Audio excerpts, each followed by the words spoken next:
ശ്രേയ, ഇതാ ഇതെന്താടി? ഇത് കുറച്ച് എമൗണ്ട് ആയിട്ട് നീ എന്റെ അടുത്ത് ചോദിക്കാറില്ല ഇടയ്ക്ക് ഒരു 200-500 എന്നൊക്കെ പറഞ്ഞിട്ട് നിങ്ങൾ ഫ്രണ്ട്സിനായിട്ട് ട്രിപ്പ് പോയതിന്റെ പൈസ നീ എന്തോ അവർക്ക് കൊടുക്കാനുള്ളതോ.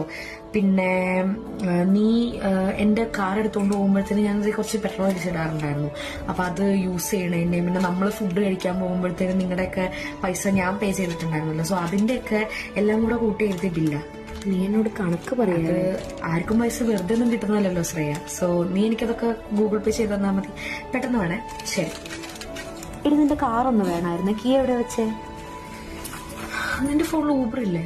ആദ്യം നോക്കിക്കഴിഞ്ഞാൽ വണ്ടി കിട്ടും. ഇനി അല്ലാന്നുണ്ടെങ്കിൽ നീ ഇവിടുന്ന് നേരെ ഇറങ്ങി നടന്നു കഴിഞ്ഞാൽ അവിടെ ഓട്ടോ സ്റ്റാൻഡ് ഉണ്ട്. അവിടുന്ന് ഓട്ടോ കിട്ടും. ഇനി അതും അല്ലെങ്കിൽ ഇച്ചിരിയും കൂടെ നടന്നാൽ ബസ് സ്റ്റാൻഡ് ഉണ്ട്. അവിടുന്ന് ബസ് കിട്ടും.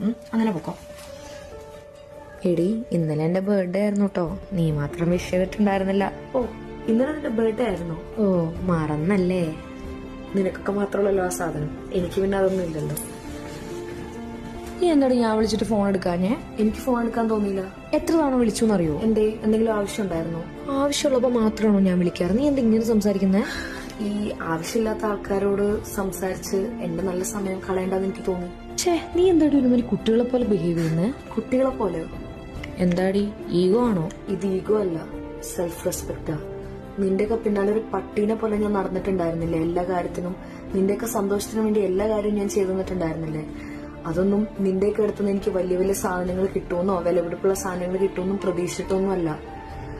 നിങ്ങളുടെയൊക്കെ കൂട്ടത്തില് ചിരിക്കാനും കളിക്കാനും എല്ലാത്തിനും എന്നെയും കൂടെ ഇൻക്ലൂഡ് ചെയ്യുമെന്ന് വിചാരിച്ചിട്ടായിരുന്നു. ഞാൻ നിങ്ങൾക്ക് തന്ന പ്രയോറിറ്റി എനിക്ക് നിങ്ങൾ ആരും തന്നിട്ടില്ല. പിന്നെ നിനക്കൊക്കെ വേണ്ടി എന്തിനാ ഞാൻ എന്റെ സമയം ചെലവാക്കുന്നത്? നിന്നെയൊക്കെ ഞാൻ കെയർ ചെയ്തു, എന്റെ കാര്യങ്ങളൊക്കെ ഷെയർ ചെയ്തു. നീയൊക്കെ എന്തെങ്കിലും നിന്റെ കൂട്ടത്തിൽ എന്നെ കൂട്ടുമെന്ന് കരുതി ഞാനൊക്കെ വെയിറ്റ് ചെയ്തു. നിങ്ങളൊക്കെ എന്നെ കണ്ടോ? ഇല്ലല്ലോ. എന്നെ തിരിഞ്ഞു പോലും നോക്കിയില്ലല്ലോ. നിങ്ങളുടെയൊക്കെ ആവശ്യം വരുമ്പോൾ മാത്രം നിങ്ങൾ എന്നെ ഓർക്കും. നിങ്ങളുടെയൊക്കെ നല്ല സമയങ്ങളിൽ നിങ്ങൾ എന്നെ നൈസായിട്ട് ഒഴിവാക്കും. എന്നെ വാല്യൂ ചെയ്യാത്ത ആൾക്കാരുടെ പിന്നെ ഒരു പട്ടീനെ പോലെ ഓടുന്ന പരിപാടി ഞാൻ നിർത്തി. എനിക്കിപ്പോ എന്റെ സെൽഫ് റെസ്പെക്റ്റ് ആവുന്നത്. അതുകൊണ്ട് തന്നെ എനിക്ക് നല്ല സമാധാനമുണ്ട്.